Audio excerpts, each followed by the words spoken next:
Hello traders, welcome back to my YouTube channel. यह topic बहुत ही इम्पोर्टेंट टॉपिक होने वाला है। आज हम बात करेंगे एक टेक्निकल टूल्स के जिसका नाम है बोलिंगर बैंड बीबी। और इसके साथ साथ हम प्राइस एक्शन को भी देखेंगे कि जिस तरीके से हमें प्राइस में सपोर्ट और रेसिस्टेंट बनते हैं, कौन सा बेटर है, बीबी या फिर प्राइस एक्शन के ज़रिए हम कोई ट्रेड लेते हैं या फिर ब्रेकआउट देता है वो बढ़िया है। तो आज कंपैरिजन इन दोनों के बीच में होने वाली है, देखते हैं कौन जीतता है। उसके पहले मैं आपको बता दूं, बोलिंगर बैंड एक लैगिंग इंडिकेटर है। लैगिंग इंडिकेटर वो इंडिकेटर कहलाते हैं जो पिछली जो हिस्ट्री रहती है मार्केट की उसको निकाल के आगे का जो डाटा हमें प्रोवाइड करते हैं कि कितनी एक्यूरेसी के साथ हमें आगे मार्केट मूवमेंट देखने को मिल सकता है, डाउन साइड या फिर एक अप साइड। अब जैसे कोई बंदा है, अब वो कॉलेज में पढ़ा, पूरी कॉलेज वालों ने उसकी हिस्ट्री दी कि ये पढ़ाई अच्छा करता है, टॉप आता है, अच्छे नंबरों से पास होता है, नेचर भी बढ़िया है। तो क्या करेंगे, वो एक अच्छे बंदे की क्वालिटी में उसको रखेंगे और अच्छा रिवॉर्ड भी देंगे। अब इसी तरीके से ये भी क्या करता है कि जो इसकी पिछली हिस्ट्री रहती है मार्केट की, वह आगे प्रिडिक्ट करता है कि ये कहाँ जाएगा, अप जाएगा या फिर डाउन जाएगा। तो इसे हम कहते हैं लैगिंग इंडिकेटर। अब लैगिंग इंडिकेटर कौन कौन से कहलाते हैं? एक तो MACD हो गया, SMA, EMA, BB इंडिकेटर कहलाते हैं। अब बात आती है यहाँ पर लीडिंग इंडिकेटर। अब लीडिंग इंडिकेटर क्या कहलाते हैं कि प्राइस के साथ साथ मूवमेंट करते हैं, लेकिन पहले से कोई इन्फॉर्मेशन नहीं देते, हमें कोई भी इन्फॉर्मेशन नहीं देते कि मार्केट को, या फिर हम कह सकते हैं प्रेडिक्शन करते हैं नहीं। जिस साइड प्राइस जाता है ये उसी साइड चले जाते हैं। प्राइस नीचे जाता है तो मार्केट भी नीचे इंडिकेटर चले जाती है, अगर प्राइस ऊपर जाता है तो ये भी ऊपर चले जाते हैं। सीधा है कि जहाँ तू जाएगा वहीं पे मैं जाऊँगा तुम्हारे पीछे पीछे, जो प्राइस के साथ साथ लीड करते हैं। अब आपको ये समझना होगा कि आपको कौन से इंडिकेटर बेटर हैं, लीडिंग या फिर लैगिंग।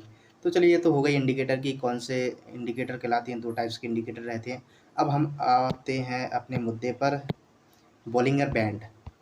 तो हम यहाँ पर सर्च करेंगे बोलिंगर बैंड।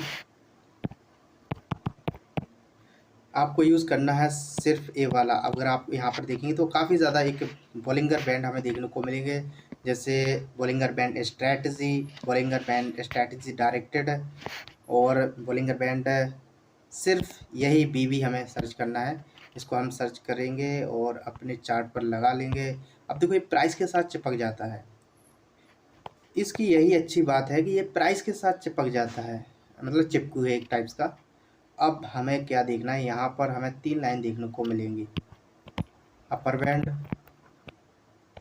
लोअर बैंड, और इस बीच वाली लाइन को हम करेंगे मूविंग एवरेज कहेंगे। पूरा फंडा इन तीनों का है, तीनों ही लाइनों का है। अब किस तरीके से हम वो देखेंगे, देखो सबसे पहले हम पीछे चलते हैं। हाँ, इसका जो मोस्टली यूज़ किया जाता है, अलग अलग तरीके से किया जाता है। देखो, अगर हम मेन तरीके से अगर इसका यूज़ करेंगे तो यह हमें आइडेंटिफाई करता है एक तरीके का ओवरबॉट, ओवरसोल्ड। इसी सिद्धांत पर यह काम करता है, ओवरबॉट ओवरसोल्ड। किस तरीके से, अब हम देख लेते हैं वो। अब ये पूरा काम करता है सप्लाई और डिमांड पर। डाउन साइड लाइन को हम करेंगे लोअर बैंड। अब यहाँ पर अगर मार्केट क्लोजिंग देता है तो हम क्या समझेंगे, मार्केट में ओवरसोल्ड है।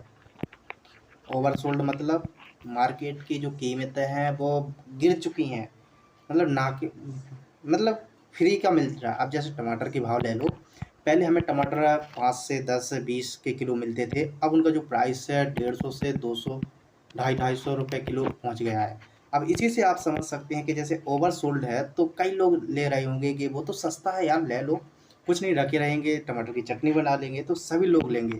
अब जब सभी इसको बाय करेंगे तो यहाँ से क्या होगा, प्राइस ऊपर चढ़ने स्टार्ट हो जाएगा। अब जब ऊपर जाएगा, अब यहाँ पर मार्केट ने क्लोजिंग थी तो इसे हम समझेंगे ओवर सोल्ड, सॉरी ओवरबॉट। अब यहाँ पे जो इसका ओवरबॉट का मतलब है कि भाई जो वस्तुएं हैं वो बहुत महंगी हुई। अब जैसे आज टमाटर के भाव आप देख लो, टमाटर 200 से 250 रुपये किलो है, कोई नहीं लेता होगा।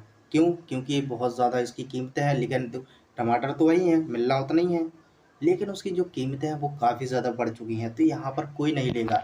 और अब जब कोई नहीं लेगा तो बेसिकली ये तो गिरेगा ही नहीं इसका प्राइस, बिल्कुल गिरेगा। जब कोई लेगा ही नहीं तो बिल्कुल गिरेगा। इसी के ऊपर यह पूरा काम करता है बॉलिंगर बैंड। अब हम इसको सिंपल तरीके से समझ सकते हैं। अब चलो सप्लाई डिमांड छोड़ो, इसको आपको कुछ समझ में नहीं आ रहा है तो मैं आपको सिंपल बता दे रहा हूँ क्या करना है। इसके बाद हम इसको चार्ट पर भी देखेंगे, प्राइस एक्शन, सपोर्ट, रेसिस्टेंट। यहाँ से स्टार्ट करते हैं। अब देखो मार्केट यहाँ पर क्या कर रहा है, ट्रेंड। अब मार्केट ने यहाँ पर गैप अप ओपनिंग देखने को मिली। अब हमें 2-3 लाइनें देखने को, अपर, इसको याद रखना आप, अपर लोअर लाइन और इसको मूविंग एवरेज बीच वाली को। अब जब मार्केट यहाँ पर क्लोजिंग दे तो हम कह सकते हैं, अब यहाँ पर जो क्लोजिंग है बिल्कुल यार, जब क्लोजिंग दे दी है, अब ऐसा तो होगा नहीं कि इसके नीचे इस तरीके से भाग के चला जाएगा डाउन साइड, नहीं। अब इसका जो सिद्धांत यही है कि अगर मार्केट ने यहाँ पर क्लोजिंग दी है तो बहुत ज़्यादा, मतलब ये समझते हैं कि 100 या 99% इसके चांस हैं यार कि यहाँ पर क्लोजिंग दी जरूर ये ऊपर साइड जाएगा। अब देखो ऊपर साइड तभी जाएगा, हमें इस मूविंग एवरेज का भी ध्यान रखना है। इस मूविंग एवरेज का बहुत इंपॉर्टेंट रोल है इस बॉलिंगर बैंड में। अब जब इसके ऊपर मार्केट क्लोजिंग दे तभी हमें यहाँ पर एक बाइंग करनी है, बाइंग। अब देखो किस तरीके से, देखो चार्ट को और थोड़ा पास में लाएंगे, हम नज़दीक से समझने की कोशिश करेंगे। मार्केट ओपन हुआ, ओपन के बाद यहाँ पर क्या है, ओवरसोल्ड है, सॉरी ओवरबॉट है। कंफ्यूज हो रहा हूँ मैं भी, आप भी कंफ्यूज मत होना, समझ लेना कि भाव ज़्यादा बढ़े हुए हैं यहाँ पर। जब भाव बढ़े हुए हैं तो कोई नहीं लेगा तो मार्केट ज़रूर नीचे आएगा, तो नीचे भी आया। अब देखो नीचे आया तो इस मूविंग एवरेज का बहुत ही इंपॉर्टेंट रोल है। अब इसके नीचे अगर ये ब्रेकआउट देता है तो आप समझ लेना कि ज़रूर इस लोअर लाइन को तो ये टच करेगा ही करेगा, 95% चांस है, या फिर हम कह सकते 99% चांस है कि इस लाइन को तो जरूर ये टच करेगा। और जब इसको टच करेगा तो आप समझ लेना कि ओवरसोल्ड है, मार्केट ऊपर जाने वाला है। और लेकिन हमें जो बीच में है ना, हम कह सकते हैं जो बीच में टांग अड़ा रहा, यही है मूविंग एवरेज। इसके ऊपर या फिर डाउन साइड क्लोजिंग देनी चाहिए, तभी हमें एक अच्छी एक्यूरेसी मिलेगी। और साथ ही में आप इस बॉलिंगर बैंड का यूज़ स्कैल्पिंग ट्रेड में भी कर सकते हैं।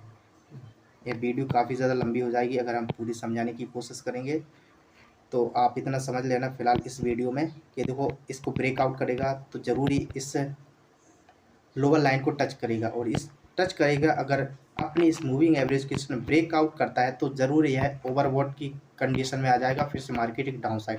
अब